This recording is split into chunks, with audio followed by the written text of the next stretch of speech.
মিলাদুন নবী অর্থ মুহাম্মদ সাল্লাল্লাহু আলাইহি সাল্লামের জন্ম। এবার আমি বলি, আপনারা জবাব দেন। মিলাদ অর্থ কি? মিলাদুন নবী অর্থ কি?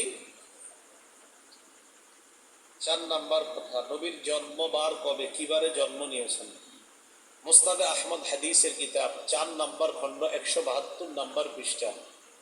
হাদিসের বর্ণনাকারী সাহাবী আব্দুল্লাহ ইবনে আব্বাস রাদিয়াল্লাহু তাআলা আনহুমা তিনি বলেন, আন আব্দুল্লাহ ইবনে আব্বাস রাদিয়াল্লাহু তাআলা আনহুমা ولد رسول الله صلى الله عليه وسلم يوم الاثنين। আব্দুল্লাহ ইবনে আব্বাস বলেন, আল্লাহর নবী সোমবারে জন্মগ্রহণ করেছেন। কিবারে? তাহলে মিলাদুন নবী অর্থ মুহাম্মদ সাল্লাল্লাহু আলাইহি সাল্লামের জন্ম। কিবারে জন্ম? সোমবার। 5 নাম্বার আলোচনা, নবীর জন্ম তারিখ কবে। এই ব্যাপারে আল বিদায়া ওয়ান নিহায়া একটা কিতাব আছে। এই কিতাবের মধ্যে আল্লামা মুহাম্মদ ইবনে কাসির রাহমাতুল্লাহি আলাইহি লিখেছেন, নবীর জন্মদিনের ব্যাপারে 7টি অভিমত পাওয়া যায়। কয়টি? 1 নম্বর, কেউ কেউ বলেছেন নবীর জন্ম রবিউল আউয়ালের 2 তারিখে। 2 নাম্বার, কেউ বলেছেন নবীর জন্ম রবিউল আউয়াল মাসের 8 তারিখে। 3 নাম্বার, কেউ বলেছেন নবীর জন্ম রবিউল আউয়াল মাসের 10 তারিখে। 4, কেউ বলেছেন নবীর জন্ম রবিউল আউয়াল মাসের 12 তারিখে।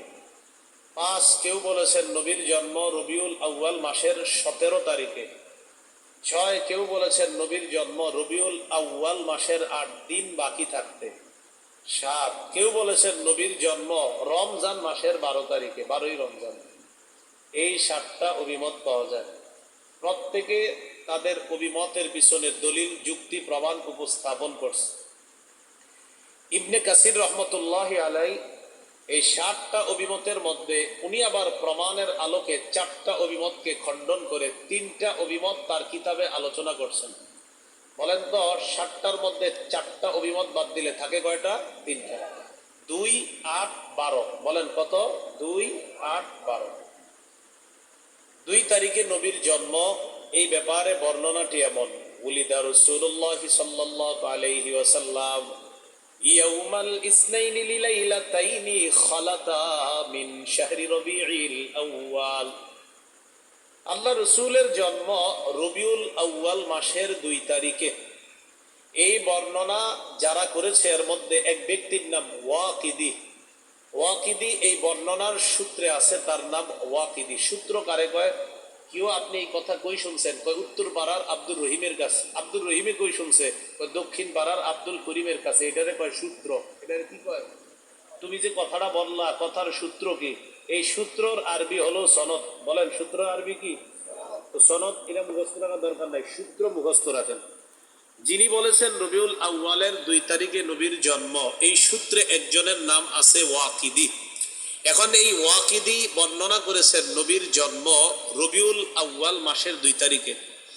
ওয়াকিদির ব্যাপারে ইবনে হাজার আসকালানি রহমতুল্লাহি আলাইহি লিখেছেন, মাতরুকুন মা সিআতি ইলমিহি, তার প্রচুর ইলম থাকা সত্ত্বেও ইতিহাস হাদিস বর্ণনার ক্ষেত্রে তার বর্ণনা গ্রহণযোগ্য না। সূত্রে ওয়াকিদি থাকলে সেই বর্ণনা নেওয়া যাবে না, সেটা গ্রহণ করা যাবে না। তার অনেক ইলম, কিন্তু সে কথাবার্তা উল্টাপাল্টা বলতো। এই জন্য 2 রবিউল আউয়াল নবীর জন্ম, এই সূত্রে যেহেতু ওয়াকিদি নামে লোকটা আছে, তাই এই বর্ণনাটি গ্রহণযোগ্য না, এটি পরিত্যাজ্য বর্ণনা। তাহলে 2 তারিখ যদি বাদ যায়, রইল আর কয়টা? 2টা, 8 এবং 12। 8 তারিখে নবীর জন্ম যারা বলে, ইমামুল মাগাজি মুহাম্মদ ইবনে ইসহাক রহমতুল্লাহি আলাইহি বলেন, কানা মাউলিদুহু সাল্লাল্লাহু আলাইহি ওয়াসাল্লাম আমাল ফিল। মুহাম্মদ ইবনে ইসহাক বলেন, আল্লাহর নবীর জন্ম হস্তি বাহিনী যেই বছর কাবার উপর হামলা চালায়, ওই বছর আল্লাহর নবীর জন্ম। হাতি বাহিনী যেই বছর কাবায় হামলা চালায়, হাতি বাহিনীর পরিচয় কোরআনে আছে। আলাম তারা কাইফা ফাআলা রাব্বুকা বিআসহাবিল ফিল, আছে না?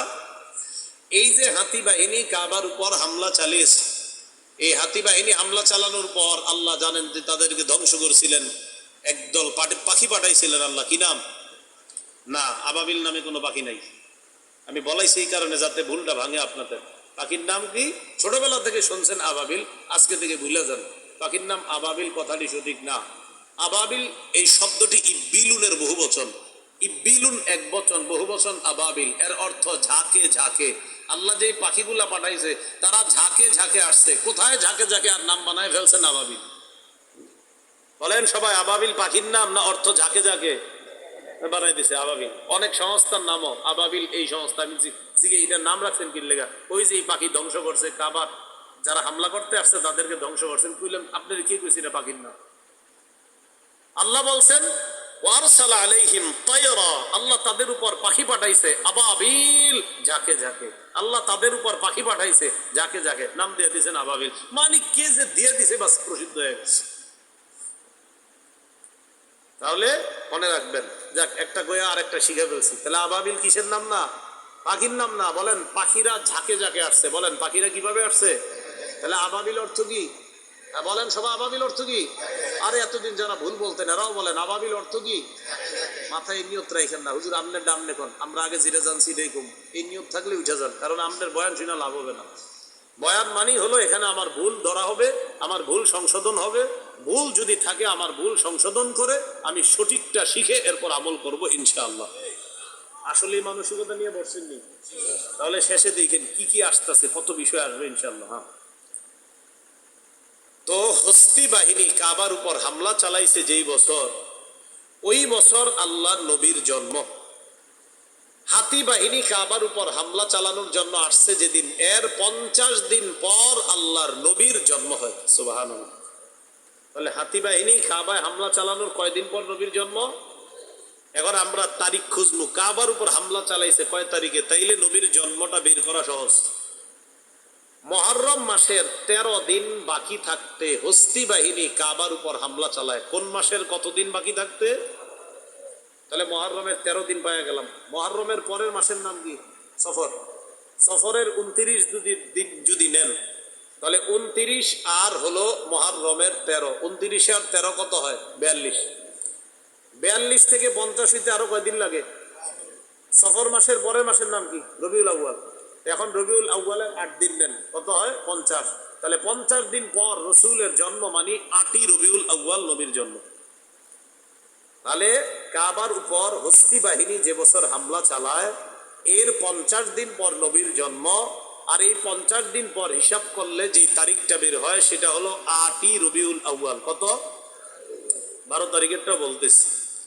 এখন আমার সাথে বলেন, বলেন বিদগ্ধ, বিচক্ষণ, গবেষক, অভিজ্ঞ আলেমদের নিকট 8 তারিখটি বিশুদ্ধ,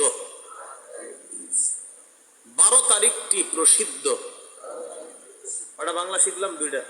8 তারিখটি বিশুদ্ধ, 12 তারিখটি প্রসিদ্ধ। হ্যাঁ, এই তো 12 তারিখ রসুলের জন্ম। এই বর্ণনাটা কিভাবে? এই বর্ণনাটাও শুনেন, পুরা বর্ণনা আমরা শুনবো। সূত্র একটু আগে মনে আছে না? সূত্র কারে কয়? আমার থেকে তিনি, তার থেকে তিনি।